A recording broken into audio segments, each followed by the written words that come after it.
Thank you so much for taking time to be here tonight and for this important, just kind of touching base with the teachers of the children's ministry. So before we get started, let's have a word of prayer and then we'll go ahead and jump into it. Heavenly Father, I thank you for each of these who are here tonight. I thank you for their teaching the children of our church. I pray, O Lord, your mighty blessings upon each one, for it is such an important ministry. And I just pray, O Lord, that you would give grace. And I pray that you would help us to grow in our children's ministry here at Baker Heights Baptist Church. We thank you, O Lord, for what you're doing. And I just pray a mighty blessing for each one who works with the children. We thank you in Jesus' name. Amen. All right, I'm going to start by reading from Psalm 34. Psalm 34. And there's an important passage here halfway through it that I just want to share a little bit about. So Psalm 34, this is a Psalm of David, and so he's the one who's kind of writing these things. And I think you're going to actually recognize a number of the verses in this psalm. So let me start in verse 1. I will bless the Lord at all times. His praise shall continually be in my mouth. My soul shall make its boast in the Lord. The humble shall hear of it and be glad. O magnify the Lord with me, and let us exalt his name together. I sought the Lord, and he heard me, and delivered me from all my fears. They looked to him and were radiant, and their faces were not ashamed. This poor man cried out, and the Lord heard him, and saved him out of all his troubles. The angel of the Lord encamps all around those who fear him, and delivers them. O taste and see that the Lord is good. Blessed is the man who trusts in him. O fear the Lord, you his saints. There is no want to those who fear him. The young lions lack and suffer hunger, but those who seek the Lord shall not lack any good thing. Come, you children, listen to me. I will teach you the fear of the Lord. Who is the man who desires life and loves many days, that he may see good? Keep your tongue from evil and your lips from speaking deceit. Depart from evil and do good. Seek peace and pursue it. The eyes of the Lord are on the righteous, and his ears are open to their cry. The face of the Lord is against those who do evil, to cut off the remembrance of them from the earth. The righteous cry out, and the Lord hears, and delivers them out of all their troubles. The Lord is near to those who have a broken heart, and saves such as have a contrite spirit. Many are the afflictions of the righteous, but the Lord delivers him out of them all. He guards all his bones, not one of them is broken. Evil shall slay the wicked, and those who hate the righteous shall be condemned. The Lord redeems the soul of his servants, and none of those who trust in him shall be condemned. It's amazing how many different things this short psalm touches upon. But, even prophecies in verse 20 of Christ. So it really touches a whole lot of things. But what I want to focus in on is verse 11. And here, what David is doing is he is seeing himself as the teacher, and he is seeing those whom he is instructing, or basically those to whom, his people that he's writing to as the children, or his children. And so it says, come you children, listen to me, I will teach you the fear of the Lord.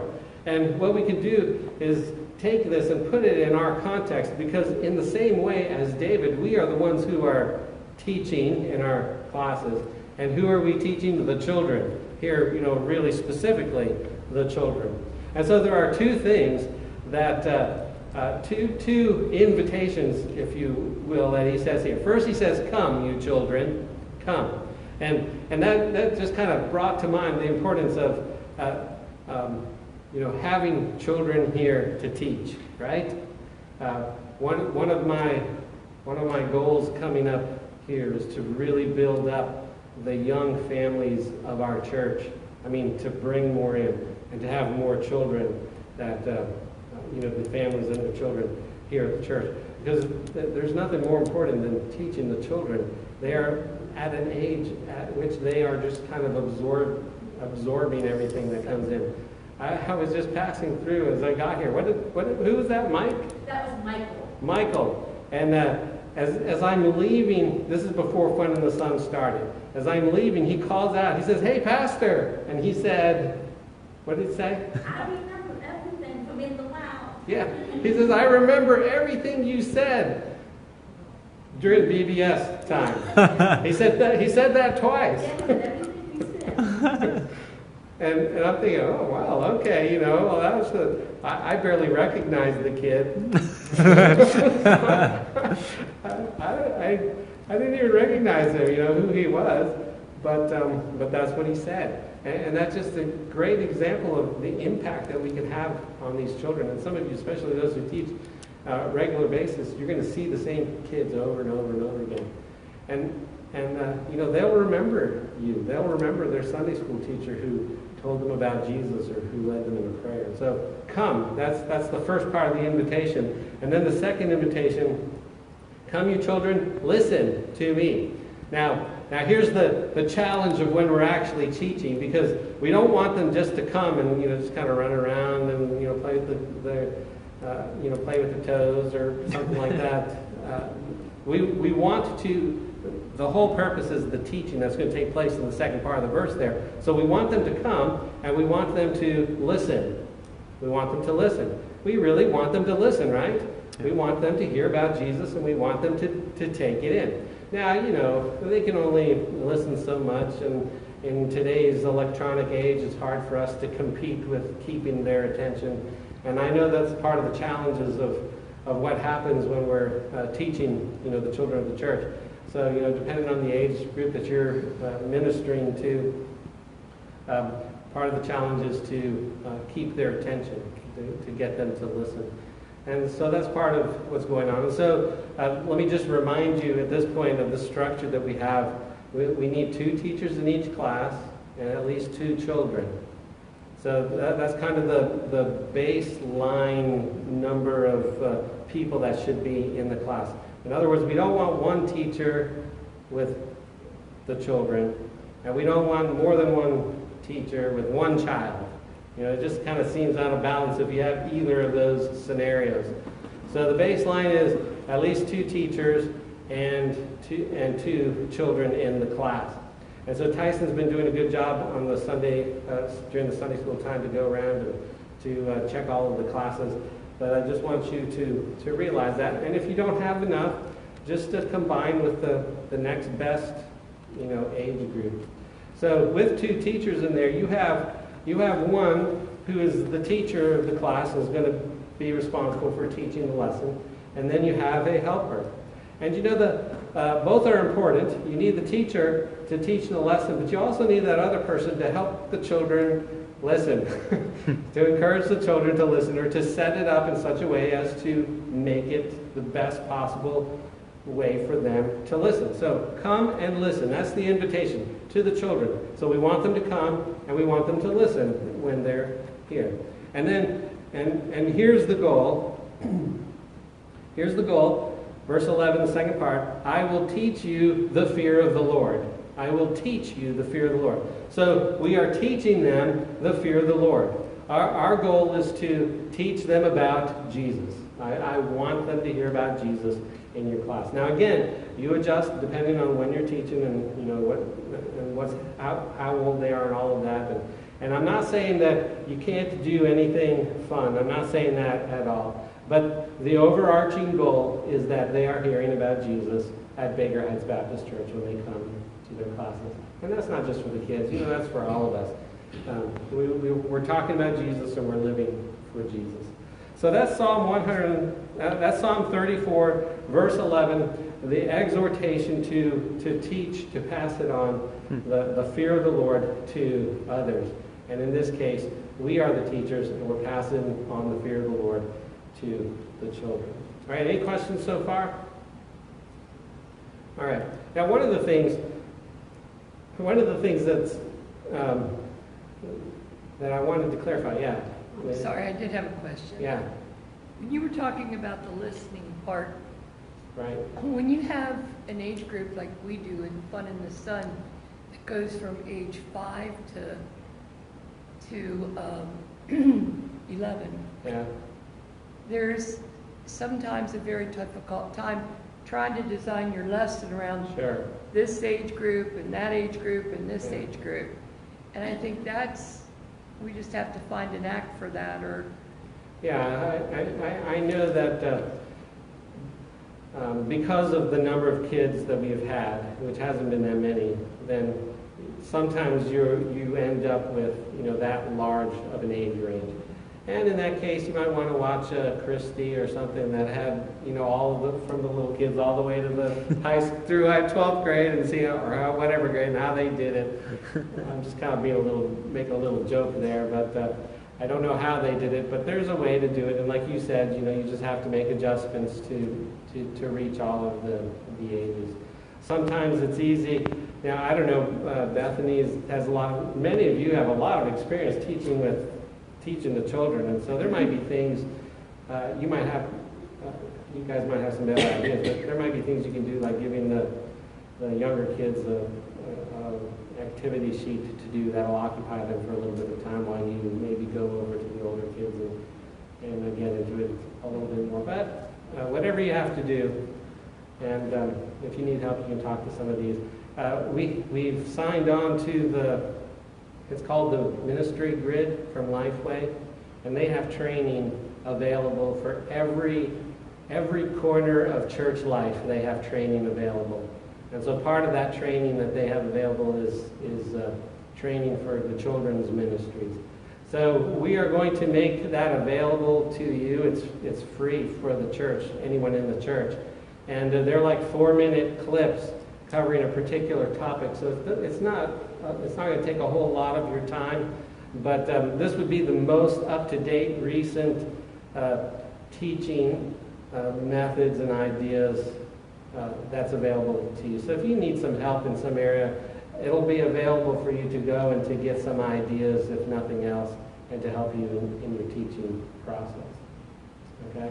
Now, our current structure, the children's ministry has always been an important part of our church, and so the children's leader has been a member of the church council, so that's Ruth. Ruth has been a part of the church council for a number of years as the head of the children's ministry. But I think there's been a little bit of uncertainty on some of our part, more than you all, as to how do we manage all of the children? Because we really have 3 periods of children teaching at our church. We have the Sunday school, we have Mission Friends, which is during the service, and then we have Fun in the Sun on Wednesday night. So rather than and we have somebody in charge of each one of those times. So rather than kind of dividing all of that up, we want to kind of bring it together. So Ruth, like usual, is the head of the children's ministry overall. And so that'll now include the Sunday school, which has before been kind of separate. But Tyson is what do we call you, the Sunday school director, or so Tyson's kind of been having the oversight of the Sunday school and ordering material and making sure everybody has classes and enough teachers in their classes and finding teachers and all of that. So he'll still be doing that, but he'll be kind of falling under Ruth's purview there, helping her with the Sunday school aspect of the children's ministry.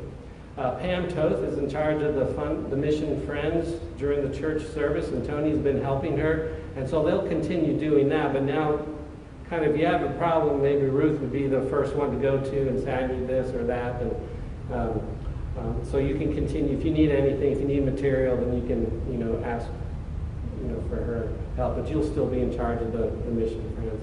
And then Ruth's been in charge of Fun in the Sun, and I don't know, I'll have to talk with her if you want to try to find somebody else to kind of have oversight of the Fun in the Sun or not, but we can have that conversation a little bit later. And in talking to, I got some feedback from Pam and some feedback from the Sunday school. We really have Sunday school workers covered. So how many of you work in the Sunday school, during the Sunday school time, in one of the Sunday school classes? All right, so we have, that's that side of the room. So if you're over here and you work in Sunday school, you might want to shift them. And then we have the Mission Friends. Who works during the Mission Friends? That's during the morning service. Okay, some over here. Okay, good. All right, so a bunch of you are working there. And Pam said that you have enough workers for that area. And then I think the greatest need that we have is for the Fun in the Sun time. So we have one class now, right? And it would probably be better to, I think maybe that's what the situation that you're referring to. It might be better to have 2 classes. So Fun in the Sun meets on Wednesday nights at 7 o'clock from 7 to 8 while we're doing, everybody's doing different things. And we have 1 class and could probably use 2 classes.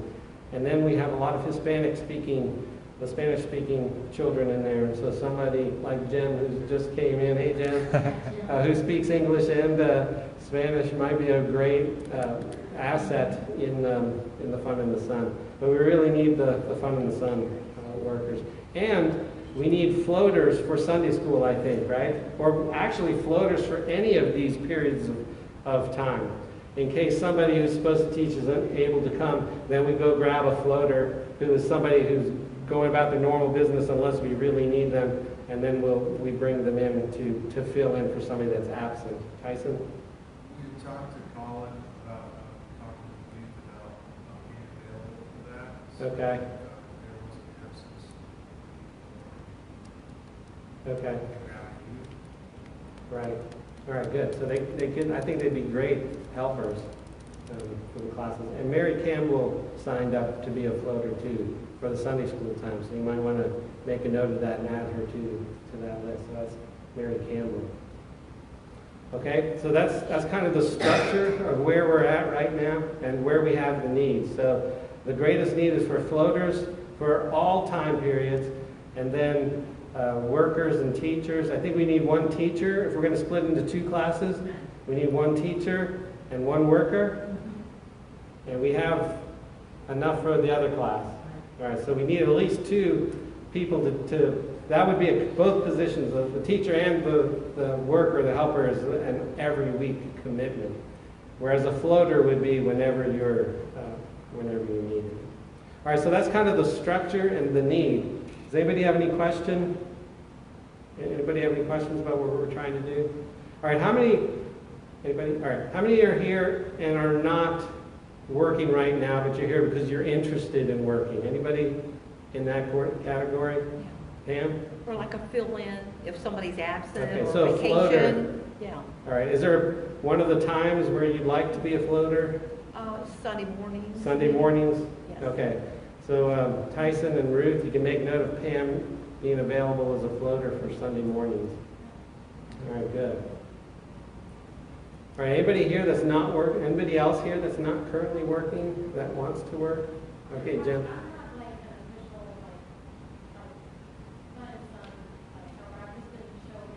Yeah.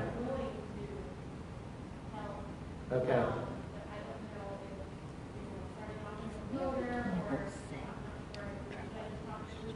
You can talk to Ruth, or the 3 of us can talk.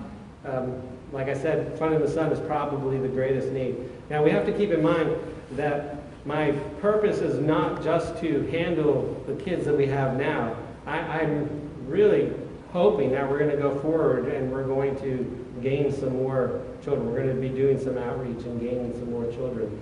And so at that point, we might need even more teachers. But for what we have right now, I think we're getting close to being able to meet the need. Okay, anybody have any questions about anything?